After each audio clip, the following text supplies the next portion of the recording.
Hi, welcome to Kavi's recipe. Hello viewers, இன்னைக்கான கவிஸ் recipe carrot பாயாசம். அதை எப்படி செய்யறதுன்னு பார்ப்போம். இந்த பாயாசத்துக்கு ஒரு 1/4 கிலோ கேரட்டை கழுவிட்டு தோல் சீவி அதை துருவி வச்சிருக்கேன். உங்களுக்கு இந்த அளவு சின்னதாக கிடைக்கும்னா துருவிலேயே கொஞ்சம் சின்ன ஓட்டை இருக்கிறதெல்லாம் துருவி எடுத்துக்கோங்க. அப்படி இல்லைன்னா மிக்சி ஜாரில் போட்டு பல்ஸ் பட்டனை விட்டு விட்டு ப்ரெஸ் பண்ணோம் அப்படின்னா நல்லா இந்த மாதிரி சின்னதாக துருவி கிடைக்கும். இப்படி துருவி எடுக்கிறதுனால நமக்கு பாயாசம் சாப்பிடும்போது இது வாயில் கடிபடும், சாப்பிட்றதுக்கு நல்லாயிருக்கும். இது கூட 15 பாதாம் பருப்பை சுடுதண்ணியில் 1 மணி நேரம் ஊற வச்சுருக்கேன். அது நல்லா ஊறினதுக்கப்புறமா அதனோட தோலை எடுத்துக்கலாம். இந்த பாயாசம் நல்லா க்ரீமியாக வேணும்னா கூட கொஞ்சம் பாதாம் சேர்த்துக்கோங்க. தோலை எடுத்த எல்லா பாதாம் பருப்பையும் மிக்சி ஜாரில் போட்டு அது கூட கொஞ்சம் பால் சேர்த்து நல்லா நைஸ் பேஸ்ட்டாக அரைச்சிக்கலாம். இப்போ அடுப்பை ஆன் பண்ணிவிட்டு அதில் ஒரு கடாய் வச்சுருக்கேன். 1 ஸ்பூன் நெய் விடுறேன். இதில் கொஞ்சமாக முந்திரி பருப்பும் பாதாம் பருப்பும் உடச்சி வச்சுருக்கேன். அதை இதில் சேர்த்து வறுத்துக்கலாம். 2 பருப்பும் லேசாக செவக்க ஆரம்பிக்கும் போது அதை எடுத்துடலாம்.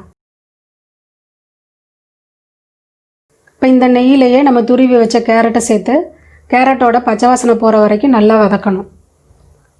இந்த பாயாசத்தில் கேரட்டோட சுவை இருக்கணும், ஆனால் அதனோட வாசனை இருக்கக்கூடாது. அந்த அளவுக்கு இதை நல்லா வதக்கிக்கணும்.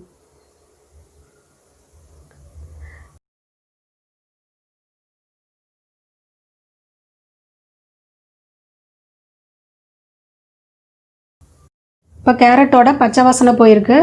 அதனோட கலரும் பார்த்திங்கன்னா லைட்டாக மாறி இருக்கு. இந்த சமயத்தில் நம்ம பால் சேர்த்து அரைச்சி வச்சா பாதாம் பருப்பு விழுது இதில் சேர்த்துக்கலாம். இந்த அரைச்ச விழுது சேர்க்கும்போது அடுப்பை சிம்மில் வச்சுக்கணும். மொத்தமாக 300 ml பால் எடுத்திருந்தேன். பாதாம் பருப்பு அரைக்கிறதுக்கு சேர்த்தது போக மீதி இருக்கிற பாலை இதில் சேர்த்துக்கலாம். இது நல்லா கலந்து விட்டுட்டு அதை நல்லா கொதிக்கட்டும். 1/4 கிலோ கேரட்டுக்கு 300 ml பால் சரியாக இருக்கும். இப்போ பாதாம் பருப்பு சேர்த்துருக்கிறதுனால இந்த பாயசம் கொஞ்சம் கொஞ்சமாக கொதிக்க கொதிக்க திக்காயிட்டே வரும். நல்ல கொதி வந்துருச்சு. இப்போ இதுக்கு தேவையான சீனி சேர்த்துக்கலாம். ஏற்கனவே இதில் கேரட், பால், பாதாம் 3லுமே லேசாக இனிப்பு இருக்கும். அதுக்கேற்ற மாதிரி இனிப்பு சேர்த்துக்கணும். நான் 100 ml டம்ளரில் பாதி அளவு சேர்க்குறேன். நீங்கள் உங்கள் சுவைக்கு தகுந்த மாதிரி சேர்த்துக்கோங்க. சீனி சேர்த்ததுக்கப்புறமா அதை நல்லா கலந்து விட்டுறலாம். சீனி நல்லா கரைஞ்சி இந்த பாயாசத்தோடு நல்லா கொதிக்கணும். இப்போ பாயாசம் நல்லா கொதிக்குது. இந்த பாயாசம் ஸ்பூனில் எடுத்து சாப்பிட்ற கன்சிஸ்டன்சியில் இருக்குது. இந்த சமயத்தில் அடுப்பை ஆஃப் பண்ணிக்கலாம். இப்போ நம்ம ஏற்கனவே வறுத்து வச்சா பாதாம் பருப்பு, முந்திரி பருப்பு இருக்குல்ல, அதை இது கூட சேர்த்து நல்லா கலந்து விட்டுறலாம். சுவையான சத்தான கேரட் பாயாசம் தயாராகிடுச்சு. Subscribe, like and share this video. Thanks for watching.